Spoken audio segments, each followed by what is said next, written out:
What's up, everybody? Welcome to the Johnny I Pro Show. I have here no other than the incredible Dani Doucette. How are you? I'm great. How are you? Good. I got to say now, over 250K listeners Spotify monthly. Yeah. Impressive. Thank you. How does that feel just to know that such an accomplishment right now in your career? Yeah, I mean, hey, like you start with 20 monthly listeners, and then it goes up, and then you're like, oh my God, I'm doing something right. So yeah, it's great. It's like it's cool that people are enjoying the music, and I mean that always feels good because that's why you put it out. Exactly. Now, how's like life? Like, what is new? Obviously, we're gonna dive into that, but let the people know a little bit right now. Yeah. Life's good. I mean, it's a grind. I mean, being an indie Canadian artist, there's always a lot to do. But I love it. I mean, I chose this life for myself and it's like my passion. So every day is a good day. Every day is a good day I get to grind it out making music. Couldn't have said it better. Now, growing up in New Sarum, correct? New Sarum. New Sarum, sorry. Sounds like a witch town. Yeah, exactly. That's my European accent just came out there. How was that growing up there? It was the best way to grow up. I honestly, I wish that on all children to be able to like be close with your siblings, have instruments in your home, and I literally never saw television. Like we were just always in the woods, like building forts and like spearing fish and pretty crazy stuff actually. No, but that's a good thing. Like now, I remember back then I used to always play like in my like alleyway with my neighbors, soccer, this and that. Nowadays, it's all video games or phone. That's it. Yeah. I was even at like a house party yesterday and I was watching all of like these, I don't know, maybe 10 to 11-year-old kids. And they're literally just on their phones and they're like sitting next to each other. And their parents had to be like, yo, like 5-minute break. And I'm like, I'm just so glad that I was in a time where that wasn't a thing, you know? Yeah. Like, if anything, I actually have like home videos galore of just me playing recorder, my brother playing bass, or like we'd make music videos all day, or like it was just a great way to like be creative. Exactly. So like music was instilled in like your genetics, basically. Definitely. I love it. Now, what got you into music? Well, I grew up Acadian family, so my whole family is like East Coast. I have a huge family. On my father's side, there's actually 12 siblings. So my dad's a twin. There's 3 sets of twins on my dad's side, which is crazy. And there's actually like a photo, and I love it. It's super iconic. My grandmother, who is one of the original women to first grace the radio, and my grandfather, and then all the kids holding instruments. So everybody in my family has played an instrument of sorts. Wow. Yeah, so it was really cool. So then when my dad built the home that we lived in growing up, we lived in the middle of nowhere, and really it was kind of like the only thing that we had to do. I still have the baby grand piano that my dad made. Well, he bought at an auction when I was 4 years old, and he literally sanded the whole thing down and painted it for me, and I still have it. It's pretty cool. And yeah, so like it was great. Musical household. Now, who are your inspirations, like as in like favorite artists growing up? Who inspired you? Mm-hmm. I get this a lot. Honestly, the first time I ever saw a woman on stage was probably one of the most iconic moments for me, and that was Amanda Marshall, another Canadian artist. And honestly, her power on stage and the way that she was able to let go was something I thought was really, really inspiring. And I just remember holding my father's hand because it was the first concert that we went to together. Other than me going to every concert that he had, because my father was always on stage. And just like watching the stage and being like so taken away in the moment from this woman's power. And so, yeah, definitely Amanda Marshall. Alicia Keys was another one, vocally, I guess you could say, and just watching her play piano and sing, I thought was really inspirational. And yeah. Who do you get your inspo from? If you say like an artist, you look up to him, like, I want that, like that's who I am, my style, like just to be theirs. Or you want to be obviously yourself. Yeah, you know what? It's actually funny. I get that. I've never really looked to anyone for inspiration. I can honestly say that. I think it's funny when I am perusing music and I'm like, oh, I kind of sound like this person. But I've never really taken anybody's inspiration as my own. I like to just kind of stay in my own lane, and whatever that looks like, it's authentic to me, and I think that that's the most important part. Yeah, because authenticity goes a long way, and people could spot it, which is very good that you keep to yourself like just organic, authentic, which the fans love, I'm pretty sure. 100%. Yeah, I think so too. Now, growing up in a family of like musicians, your dad was in a band also as well, your brother also does music as well? Yeah. Let's get into that. Yeah, so my father, growing up, I was a mistake that happened on the road. Never mistake. I know. My mom always says the best mistake ever, and she tells me this funny story. When she found out she was pregnant with me, she's like in a tub, and she poured a tub, and she's in a bubble bath, and she's just crying, and she like lights this massive joint, and she's just like, and I was like, and this is gonna be my last joint, and she like, and I remember that story. She tells me that I love it. So my father, he was on the road a lot, and he settled down, and we moved out in the middle of nowhere, and but my father was like in a lot of really cool hair bands, you know, like so my father was in Thor, he was in White Horse, which was the beginning of Helix. So my father was one of the original bass players of Helix, and all these guys were at our home like all the time. So like growing up was like nonstop concert. Yeah, it was just pretty cool. And then my brother and I, we really like um, we just really supported each other in music. When I did model a long time like a long time ago as my main thing. It was my ticket out of a small town, and when I did that, I met the Letos on the road, so 30 Seconds to Mars guys. So when I did that, I ended up going on the road with them for a bit, and dated Shannon, the drummer, for a while. And when we were out, it was the first time that I got my brother on the road. We drove out to Chicago together, and Jared loved him. So my brother ended up going on the road with 30 Seconds to Mars, The Used, Audio Slave, all of these really cool, iconic bands. And when he was out on the road, he realized he's like, this is like my calling. And he'd always been in studios and recording me in our basement, but it became like, this is going to be his thing. So he did audio engineering for Jared, and they had a home studio. My brother actually cut some of the 30 Seconds to Mars records. And then he did it full time, and now he runs, he's the audio engineer and also a stage manager, I think would be his title, at the Alma Combo. Wow. It's impressive. So just like music's really in your blood. Yeah, 100%. Wow, I love it. Now, how important is family to you? Just like in general, like people like to say like legacy, but it seems like you do have a legacy. Not to fulfill, obviously, no pressure, but your dad, and then obviously like you yourself, your brother, like how important is family, especially like legacy of family to you? Huge. I think we always like want to figure out how we're going to put our stamp in the world. I literally look at all of my music as kind of like diary entries. It's like a journal of my life, kind of. And I just hope that like one day, I kind of think that one day I'll be like the Chapel Roan, where people are going to be like 10 years later discovering things that they're like, wow, this is like ahead of its time. Like, this is cool.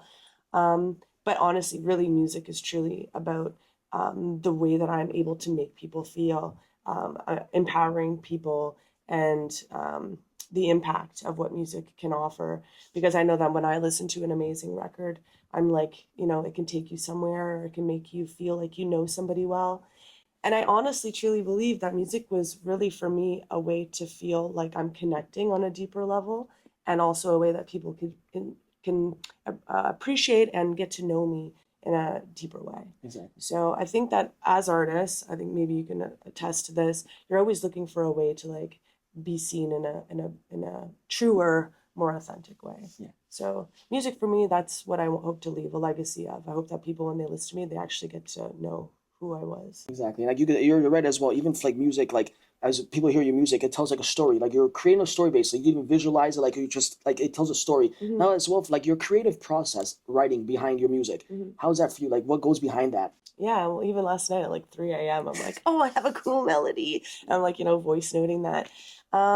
It I'm inspired by everything. I mean, and I think that you have to be like, the world is a canvas, um, and I also like, even with genres, like I love to like I like to write everything, because really it's like if you were only given like one color of paint to paint with for the rest of your life, it would get pretty boring. So I like to have all palette, and I like to be like, okay, I feel like writing something a little bit more ballady, R&B, something pop, something whatever.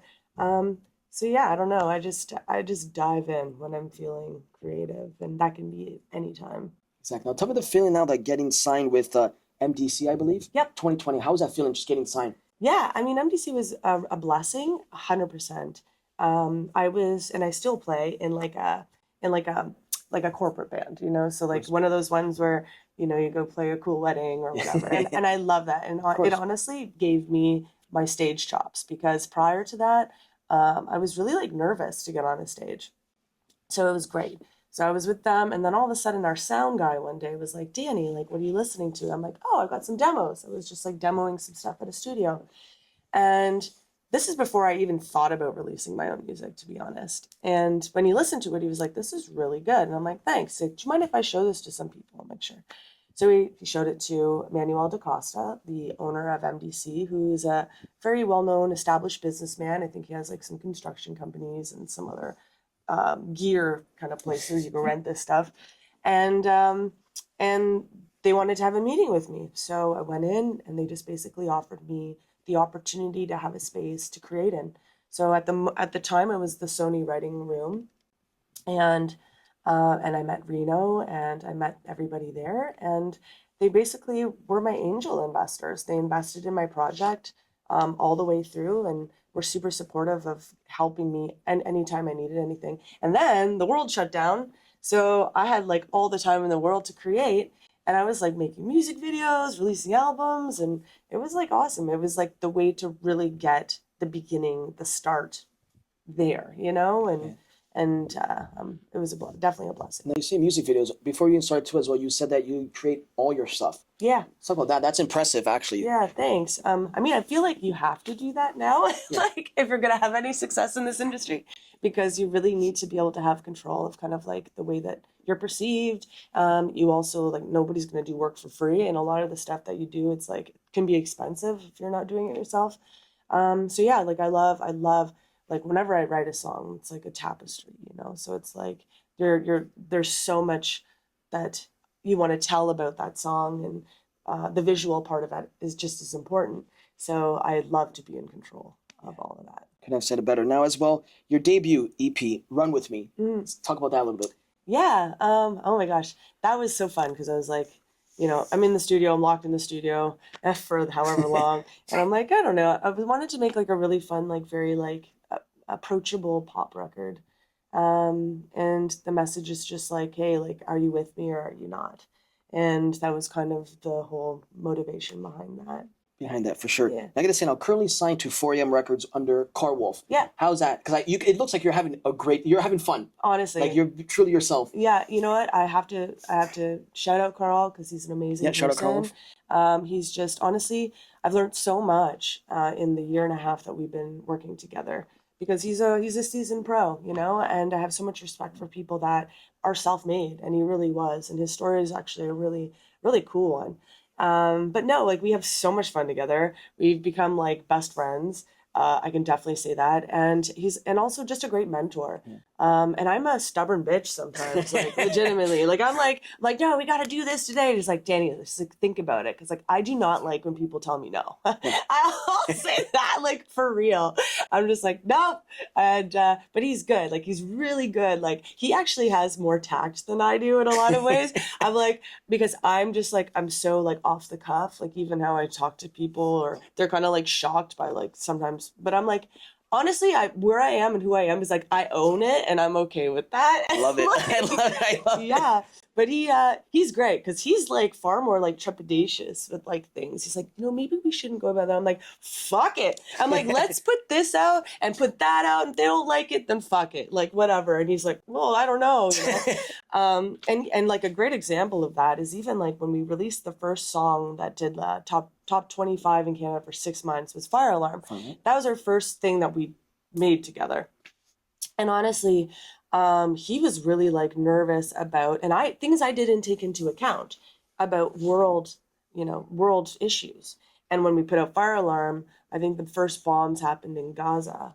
And we were just kind of like, he was very much like, okay, like, what do we do? Like, I don't know, like the title and the things happening in the world. And me being me, I was like very much like, well, it's just like, you know, music's got to prevail. Like this is like, it's not about like this or whatever. Music, yeah. But his sensitivities to those things are what I found really like thoughtful. And I was like, I need to take away from this because it was great. And I would have to say like from that experience, I'm so much more intuitive with like things going on around me, which has made me a better artist. Yeah, I could have said it better. And also has as well Dirty Dancing icing type of icing Yeah. for like a sequence type of thing. Totally. There. Is that like something that you grew up, you love that? Or Yeah, I mean, like I love the 80s, 90s. And Like it was like flash dancey vibes. And honestly, I put that together in like 2 days. I was like called my friends that did video and like, yo. And then I called the bar that we shot it at.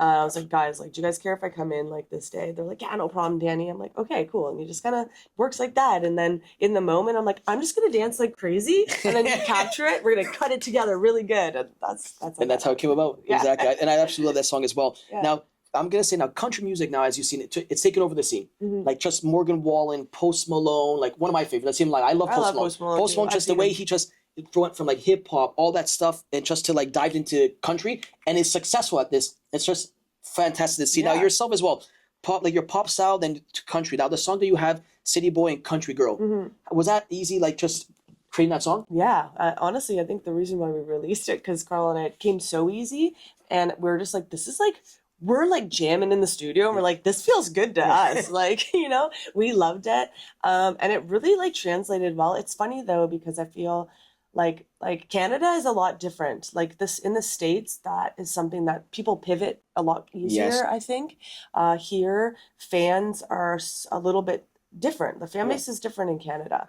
So it's a different thing. Like we actually thought that song was gonna just like blow the fuck up, but we're like, okay, it's not blowing up, but we love it. No, I love it. I love anything country now. Like it is like I love all genres. Like something like today I'm dressed up like say very urban because like whatever hip hop, like whatever Wu-Tang. But sometimes like when I do other shows, I just like dressing. It doesn't even about dressing. I like everything. Yeah. And I love all genres. There's no judgment here. It's 2025. Do whatever makes you happy. 100%. Like whatever you love, because like it's like what's at the end of the day, it's like. What do you have to prove anyways? Nothing. Exactly. Yeah. Like look at your music, like pop star. You can do country. She could do anything. You know what? I was like doing it to my show, and when I actually think they deserve it, I want to give you flowers to say like, you know what, like you've done so much, and like just the time you've been in this game, and now all the stuff that you've been doing.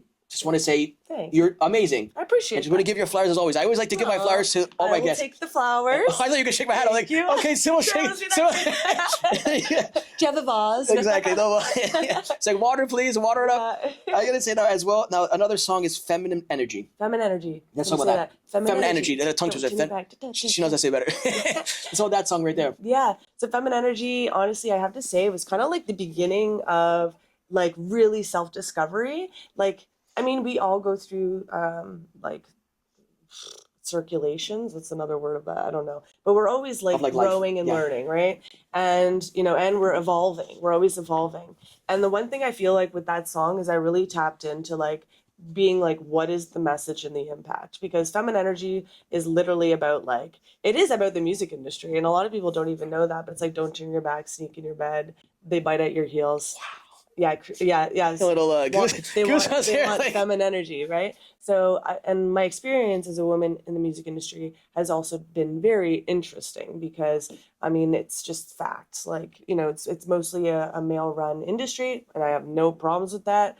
I will manipulate that to my fucking desires. But for reals though, it's like kind of an interesting place for a woman because you want to be seen always for your talents first, but unfortunately that's not necessarily always the case. So how do you navigate that? So Feminine Energy was literally about just calling it out, and really has become kind of the mission statement with all of the music that I put out. It's about, you know, like not minimizing in any way for anybody. Being just confident, and confidence doesn't have to have an ego. Confidence can just be confidence, and just really like just accepting and being very bold in who you are as a woman, and whether they like it or they don't. Who gives a fuck? I can see some like ambassador role, like this is fantastic. Like she speaks for people. Yeah. Legit. Like, and I absolutely love this. I love it. Thanks. I gotta say, now we gotta talk this, and I've been waiting to talk about this. Cry for You. Cat Dealers, song's huge. Yeah. And especially now as well, I seen also the video you posted yesterday as well. Like we're gonna get right into that. You purchased your ticket to Tomorrowland 6 months ago, not knowing any of this would have happened. No idea. Nothing. Yeah. Now this song has blown up everywhere. Yeah. David Guetta as well. You believe it was he put it on his it was top 10 on his playlist. Yeah. Wow. And now they're also going to perform Cat Dealers at Tomorrowland. Yeah. Which would only make sense if they're one of their best songs, legit, like she has to be on stage there as well. I'm like, hey, she was on my show. But let's just talk about that right there. Like, let the people know. Yeah. So yeah, crazy. You know, like alignment. We were kind of talking about that a little bit prior to this, and also intuition. And I think like just really like knowing when you need to push and when you need to pull. And it's just nuts because like 6 months ago, booked the ticket, awesome. 3 months ago, I think it was, the song came out, did great. These guys are awesome. I love Pedro and Luigi. They're great guys. And I actually got to meet them when they were here, like, was it a week ago? Yeah, a week ago. And I performed with them at the Aqua Lounge. And that was awesome because we got to like actually like get to know each other. And I'm like, this is kind of perfect. Intuition feels good. It's like getting to meet before this possible big opportunity. Before see you soon. Yeah, there you go. Exactly. So like the only thing is that obviously in those situations there's a set that has to be built. So like if they added the song, I'm just hoping, fingers crossed, and I'm putting it out to the universe, which I did as soon as this all started happening. Like, get me on that stage. Manifest, because legitimately, when I was, I don't even know, over a decade ago, I stood at the ACC and I was testing microphones for 30 Seconds to Mars. And I would stand on that stage and I would be like, okay, if I can't do this one day, like I will feel like I never got to like have that shot. And I feel like I would thrive in it. And I know that it would be just a game changer. And I think every artist is looking for that pivotal moment. And I know that I would have deserved it. So I'm just really hoping that that's something that can go down for sure. If there's a person that deserves it and their moment is now, it's just all aligned. Like when they say the stars are aligned, like it just makes total sense. Thanks. Yeah. And you know what I have to say? Like everybody's been rallying for me online, which is so cool. And it's those things that you really like, you hope for, you know? And yeah, I don't know. I'm all in. Let's go. Exactly. We're gonna also shout out obviously editor and camera guy as well. Like obviously we're gonna make sure that we post this here. Just let the world know, like let everyone know that this is like Cry for You. Yeah. And David Guetta's very high on his list as well. Yeah. And obviously she's doing so well. And Cat Dealer's like just she deserves to be on Tomorrowland on stage and just rock it out. There's another handshake. Yeah, what? Folks in here. More flowers. Yeah, more flowers. I love it. Now let's get on to now Bad Match. Now before we start, I said the inspiration. Was it from Oops, I Did It Again, Britney Spears? That's the vibes I was getting. I love that because I didn't even think about that. Yeah. I just honestly saw cat suits and I thought they were cool. That's literally how it happened. It's like, you know, I could. And now I have like literally a whole rainbow of cat suits. But no, the inspiration was like Kill Bill. Oh, okay. Yeah, like I'm like a huge Uma Thurman fan, and that like the one-piece suit. Yeah. Oh, you kill it. No, I seen photos. She kills it. Like just like dragging a katana, you know. So that would actually have been that's the inspiration for the music video. It was very kind of Kill Bill vibes, and whether or not that happens, and we might be shooting that on Wednesday. We'll see if that happens or not. But yeah, no, it wasn't. Yeah, it was more Kill Bill. Yeah. The music video. Tell them about now I love hearing stories like this as well. Off camera, you said the Ferrari, the Rosa, the red, like that. Just to me, like I love stories like that. Let them know exactly like this whole. That's what you want actually in the music video. Yeah. So when I was thinking about what the whole theme would be for Bad Match, so you know, it's kind of like the sister song to Fire Alarm. So Fire Alarm, very like 80s feeling drums, very 80s vibes. Bad Match, same kind of thing, has a little bit more of like a danger feel to it, which I loved. And so I was like, okay, it has to have like an 80s car in it or like something like that. I'm like, okay, what's the best one? Ferrari Testarossa. Of course. So literally thinking about this, and when I talk about manifestation and all that stuff, I left my place for a coffee and I'm like, where the hell am I going to find a Ferrari Testarossa cherry red? Like, not going to find that. Walking down my street and there's one fucking parked on the side of the road. And I'm like, what? No. And it honestly took me out of I was like, this is crazy. I'm taking pictures of it. I'm like, wow, this is a hot car. Like the owner ends up walking up and I'm like, yo, dude, did you see this car? Like, it's super cool. He's like, oh my God, well, it's actually mine. And I'm like, get out. No. And it was really like this cool moment because he's like, I'm like, yo, I'm an indie artist. Let me use your car. He's like, yes. I'm like, sweet. Okay, one thing off the list. And then we end up walking back up to this coffee shop and his daughter, who's 9 years old, is with him. And he's dropping her off at a dance academy, and my choreographer meets me like right there in that moment for a coffee. And I'm like, oh my gosh, well, if you ever need a choreographer or somebody in dance, your daughter, and make this introduction. And it was like this cool, like just, stars align. Yeah, like this just awesome moment. So yeah, I don't know. That's just how it shows you how life is. Like just connecting here, there, how stars align. It's just incredible. It is incredible. I just love it. Now, I'm gonna ask: is there new music coming out? Because now we're getting to the part with the fan questions. They love hearing this. Is there new music coming up? Oh my gosh, my list of music that I have that's ready to go is very long. And there's songs that I've had like for like a year or two that I just really want to get out. So I'm thinking, I mean, an album would be good by the end of the year to have like a full EP. I also have a bunch of new songs with Sugar Jesus that will probably be getting out shortly. So definitely, releases are coming nonstop, actually. I love it. Yeah. And the fans love it as well. So new songs, which perhaps means might see you again here. Mm-hmm. Of course, yes, I of hope course, so. 100%. I gotta ask this as well now. Is it difficult standing out because you're more of the pop like genre, like even as a girl and stuff? Is it more like hard to stand out because there's so much competition? Is it hard for you? Yeah, you know, it's funny. When I was even thinking about what genre I was, when I first started like releasing music, I was just kind of going with whatever felt organic. Also, I think, you know, when you're a new artist, you're also getting kind of swayed with with the producer. So like production is kind of guiding you into a way of how you're writing a song. Um, but you know, it's funny. Like I think that I lend like a different voice to pop music. I think I've definitely got like a little bit more of a rock edge sometimes, and I'm able to kind of like go nuts on some high You're like notes. everywhere. That's what I mean. I don't see you as a pop star. I mean, Yeah. when obviously you do research, it says pop. Yeah. But I don't see you that. I see like pop, dance, like you're a lot of different things. Yeah, Even for country sure. too, when I heard that song, like you're talented. Not saying this because you're on my show, like you're talented. Yeah. So I don't think I would categorize you as pop. I could say No. like others. Yeah. What would you think to what I'm saying? Yeah, no, I agree. It's funny because I always thought I'd even put out a rock album one day, like legit, because like I can like sing the shit out of like a Berlin song or like, you know, like I grew up on rock music. Favorite rock bands? Oh man, I mean, White Snake's pretty dope. Okay. I mean, I love The Used. I've been listening Yep. to them a lot more recently, just to like go back in time. Yeah. But no, I love rock, and I just love music, and I think that that's the main thing. And that's a know? true artist. Yeah. That's a true artist is like I love music. Couldn't have said it Yeah. better. That right there. I love music. I love music, and I love like singing like, you know, Celine Dion, like icon, you know, Whitney Houston, Tina Turner, Toni Braxton. I definitely have always like growing up, I actually was far more interested in black singers. So like it's interesting. I kind of took that R&B like thing, Soulful, and soul. soul vibes, and I always just felt that they're more like heart connecting. So who knows? Even like on my journey, maybe I'll be throwing it back to some more like R&B, like. You should hear me sing in the shower. Jeez. Iconic. Iconic. Whitney Houston, Celine Dion, Yeah. Shania Twain. Here we go. Dark stripes upon the eye, You hear and that? sun begins to fade. I love it. I gotta say that as well now. A message to the youth, because people that probably look up to you now, like just as an artist or just inspiration.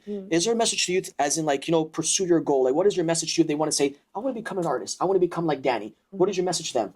Be relentless in your passion and be relentless in your own belief. Like really, like you need to like there never needs to be a sway of doubt in your mind. Like you need to always be like there's going to be a million no's before the yes. And I think that it's super important that you also, you know, being relentless in just your own passion and your dreams, and also knowing what the impact is going to be. Like what is it that you're really trying to say with your music, or what is it that you really want people to hear? Because you can throw a whole lot of stuff out there, and what I actually see with a lot of artists that you know, I feel like they're just not hitting the mark when they're trying to market themselves even, is there's no connectability. It's like people want to feel like the music that they're listening to or the person that they're watching, you know, there's something there that they're taking from. And if my inspiration to other people could be, you know, to have confidence in yourself, to believe in the things that seem unattainable to anybody, I think that that's the most important impact for me. Couldn't have said it better, guys. Wow, couldn't have said better. Now, do you think social media plays a big part, especially for artists nowadays? Because back then, remember, there used to be like radio time, or like even back in the days, newspapers, like TV. But nowadays, you could legit go on TikTok and put out like snippets of 30, 40 songs. Do you think like it's quite different now? Social media plays a big part in music? I think right now the saturation is like crazy because you don't only have just like really seasoned artists. You have anybody that has a camera and has a computer.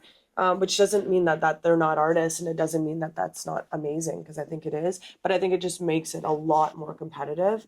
Like even I was just watching, like, do you know that new show, like Building the Band on Netflix? No, I never know. Okay, so I anyways, can look into it. Building Band yeah. for sure. Anyways, I'm gonna shout out my girl, Vivi. Yeah. So she is probably like one of the most amazing voices I've heard in Toronto, and she went on this show, and it was crazy. There's like all these artists, and they all have their shot to like try and like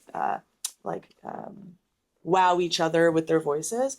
And unfortunately, she didn't make it past like the building of the bands, which I was like shocked, because I'm like, wow, like how does that even happen? Like this girl is like she's a superstar. Yeah. She should be on big stages. She can perform the shit out of anything. She's amazing. But it just shows like the actual level of competition that is really out there. Like it's actually wild. So I think that, yeah, social media is great, but also like people, like there's so much now that the bar has been raised. You know, There's a lot of competition. Yeah. So it's interesting, and I don't know, like it's it's a great tool to like get it out there, but I just hope that live performances is the thing that sells. Then you know you're a true artist if you can perform in front of a crowd. It's different in front of the studio, like even myself, like different here, like cool, calm, nonchalant. But then when I do live shows with, like I did like Bret Hart with 3,000 people, like you can really tell, like even my, like you could just tell like your persona is like, okay, like pulse is going higher. This is like showtime. Like all these eyes around you, it's live. You know, you get a different feel for it. Yeah. And that's really when you know, like you're like, I wouldn't say a star, but like you got it. You got the it factor. Yeah. If you like, you obviously performed in front of crowds, especially with cat dealers and a bunch of like, it's like, you know what it is because you're an artist. So that, I agree with you too. Like even performing in front of crowds itself, like as an artist, really just shows your professional, like just your craft. Like this is what I do. I can do it behind doors in studios is great, but this is what I can do in front of the crowd, which goes. And anyone can sing pitch perfect in their basement, and most of them are pre-recorded, and most of them are like, you know what I mean? Anyone can do that, but I think the true test of an artist is that it's like, can you get out? Can you entertain people? Yeah. You know what I mean? It's like, and do it and like leave people with an impression, because I think that's where the money is. And I think that's where we need to bring music back to, it doesn't belong on TikTok, and it doesn't belong on Instagram. It belongs like on a stage where people can really experience it. Because music is that, it's an experience. Can I have said it better? And I've seen your performance as well with cat dealers the past weekend. Like you had the crowd going. Yeah. Like when there's performers, and that's what you could tell too, if the crowd is going along with you, if you could get the crowd going, whereas they say in certain stuff, like people, well, they say ass in seats, like for sporting events, or even like wrestling I do, like they say a quote unquote, if you get asked to seats, you've done something. Like, as a performer, or like a performer, if you get your crowd going like this and reacting to you, you've done it. You've done it. Like, couldn't have said it even better there. Yeah. Now, a dream collab for you. Yeah. Anybody now from the past and present, fans love hearing this. What would be a dream collab for Dani? Dream collab, man, that's hard. I mean, I would love to work with Sam Smith. Oh, I love Sam Smith. I think that we would really, really do something cool together. It's funny, like the Loud Luxury Boys and I, we always kind of like are like kind of in this symbiotic place, and we've always like chatted about it. But I think that would be cool. That would be like, yo guys, I'm like, come on, girl, come on now. Come on, it's manifestation. Make it happen. Yeah. Loud Luxury guys. And who else? Saint Levant. There's this guy named, what's it? Saint Levant? I don't know if I'm saying it right. Saint Levant. Is it French? Yeah, but he's cool. Oh, and Noga Erez. This is really cool rapper. I think she's Palestinian, but she's like really interesting. She does a couple of collabs with like Missy Elliott. Wow, Missy, legend. Yeah, Noga Erez. And okay, number one collab, Rudimental. Wow. These are names. Wow, people usually just see like the names of like just like other like Drake or the Bieber. No, you're going. This is an artist here, ladies and gentlemen. Yeah. No, I'd love Rudimental is super cool. I remember just being like, wow, because they use like real instrumentation in their productions, and it's like this really uplifting house music, but they're also super vocal heavy. So I would love to work with Rudimental. Now I can ask you a question as well. Now, what has music taught you? Music has literally brought me to every corner of myself, places I never thought I would go. Like, I never thought I'd be sitting here. Oh, I feel like emotional and stuff. It's great. This is the realness. Yeah. Sorry. I hate that. Great. No, this is great. I love it. Yeah. I think that if you're to ask, like, 7-year-old me, I never would have thought that that I'd be living the dream that I am right now. And that is a really cool thing because all of it I've earned and all of it I've fought for. So I don't know. I'm just like, I'm so excited for like what's next. Exactly. Guys, if you could see a definition of earned and not given, it is it is right here. If you can see a definition right there, we just heard right there, guys, that's all the hard work and dedication that you put towards your craft and you made into a reality. For sure. And it's earned and not given. Right there, I got to say, perhaps that is probably one of the best responses that I've got when it says, what has music taught you? And I absolutely love you already. Ah, thanks. Like that right there, guys, true artist. If you're not a fan of Dani, I don't know what it is, guys. She pours her heart out to her music, and it shows right there what it means to her to be at this, just where she's at right now. I'm super grateful. Yeah. And all of that, a lot of that is like, honestly, like from everybody out there. You know what I mean? When anybody connects with me and they're like, oh my God, Dani, like that song meant something. I'm like, wow, okay. Fuel for the next one, you know? Yeah, by far. Absolutely. Got me goosebumps there. I absolutely love it. Now take your time. Yeah, go ahead, drink it while we take a time after this. Yeah, oh my God. I love it. This is the realness, guys, of what we do and stuff. And the fans get to see like the true person. And behind that question is you get to see what it means to her. The music, like just her, just in general, growing up with music. And it was instilled in her blood. Like this is what she does. This is who she is. That's it. Like amazing. Now I got to say now a little more funner things. Here we go. Now, give me your Mount Rushmore of, you could say Canadian, you could have Americans as well, your Mount Rushmore of singers. Now, you know how there's 4 Mount Rushmores, but let's say we're Canadian edition. Let's say 5. Canadian singers. Yeah. Okay. You want to keep it straight Canadian? We can keep it straight Canadian. Yeah, I kind of like that. I mean, shout out to my Canadian people. I mean, okay, Celine Dion. Oh. Mount Rushmore. She's on the tip top. Yep. We have Amanda Marshall. Yep. I love her. I actually just saw her at Budweiser last summer. She is incredible, still and always will be. I will give it to Julie Black. Julie Black, that's a legend. You know what? Toronto legend as well. Wow. Julie, I think she's just an amazing woman, and she's done a lot of work for women in music as well. And my number 4, Canadian female artist.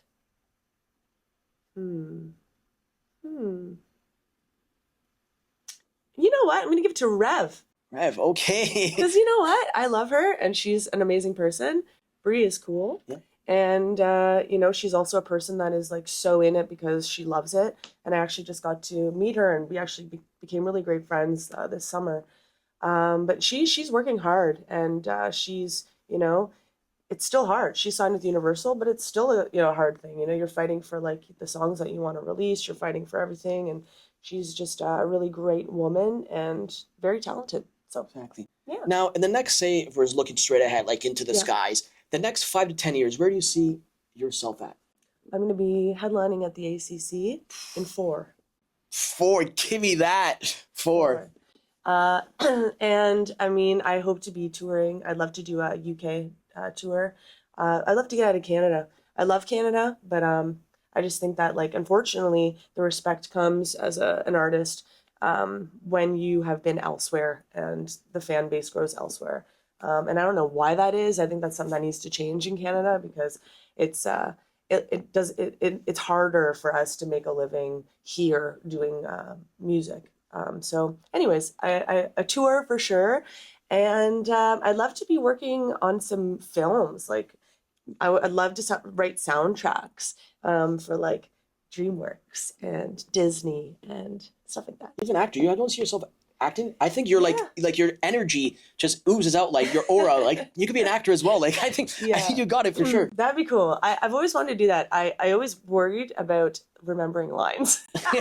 To be honest, like off the script. Yeah, because I'm just so like in the moment. Like I have like freestyle lyrics in my head, and like I was always like, if I had to pretend to be somebody, that would be harder for me because I'm just so like that would be hard. I don't know.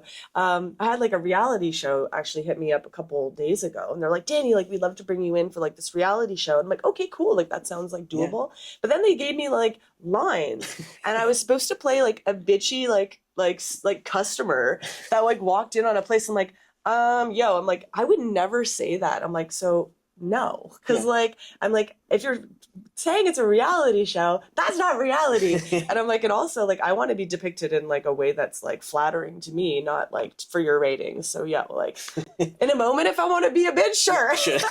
I'll get my But- diva on and be a bitch. Exactly. Yeah, but I'm like, I'm not gonna be your bitch. All right, that's one. I love it. Like I said as well, now you're saying 4 years ACC. Now I say this, and we'll look back at this, and I'll message you now. And I won't say I told you because I know so. You'll be performing at Tomorrowland, and I guarantee this. I seen the response online, Yeah. and it just has to be. And when this will come out, obviously way before that, it has to be Tomorrowland. You're saying 4 years on a big stage. Tomorrowland will be your less than 4 years. Next weekend. Next weekend. Mark it there. I'd say I Yeah. have friends and family, but I'm too far, so I'm not gonna. But I'll be supporting you from And Toronto. actually, that'd be a bigger audience than the ACC. Yeah, that's what I mean. It's like you say 4 years. How about 1 week strike? Yeah. Let's go Grand Slam. Shit, I gotta figure out what catsuit I'm gonna wear. We're all looking forward to that. Yeah. I gotta say that as well as this. Now, if you could say something to your younger self, Mm. what would it be right now? Oh man, I wish that I had more confidence when I was younger. It isn't only honestly something that I found until like being an adult, and I was always very, very like nervous. I really, really was like kind of a quiet person. It's weird. Like even when I think of myself now and how outgoing I am, and then I look back to like home videos, like my brother was the outgoing one, and I wasn't. I was kind of like, okay, I'm gonna go over here now and play by myself, and like I was like a ham on camera when it came to me, but like otherwise, I was a Just pretty nonchalant. chill person. And I would honestly just say like like step into your light quicker because if I was even doing this in my 20s, I wouldn't be able to do it. I never had the confidence when I was in my 20s, which is crazy because I was just so beaten down by the world. And I think that, I let everything just get to me a little bit too much. I think I should have just been a little bit more confident younger. But now here you are, shining like a diamond. There you go. Now, wind down here, I got to say now as well, the question I like to ask is this. When it's all said and done, what do you want the fans to remember Dani as? Honestly, I want people to remember me as somebody that was humble, somebody that was driven, and somebody that was doing it for all the right reasons. I think that's number one. Exactly. Yeah. Now, is there a message to the fans that have just been supporting you for the longest time before you sign off? Message to the fans. Yeah. Hey guys, keep listening. We got some good shit coming. And honestly, just thank you. Thank you for everybody for your kind words, for your messages. All that shit's fuel. So get ready for Dani 2.0. But I guess, you know what? I've been through it a lot. Maybe like 10.0 now. I don't know. It'll be 15.0 by next week. Yeah, Same with me. exactly. Dani, I couldn't thank you Thanks. more. Johnny. I want to give you your flowers. Say Appreciate it. thank you so much. You've been fantastic. And I truly enjoy this. Just seeing the true side too. to an artist and open up, guys. You can't ask for anything better than this. This is Dani Doucette right here, guys. Follow all her socials. Hopefully, but when this comes out, she'll be on Tomorrowland and to show the world the true star that she is. Yeah. Until next time, guys, we are out. Thank you so much again. Thank you. You're the Thank you. best. Thanks, guys.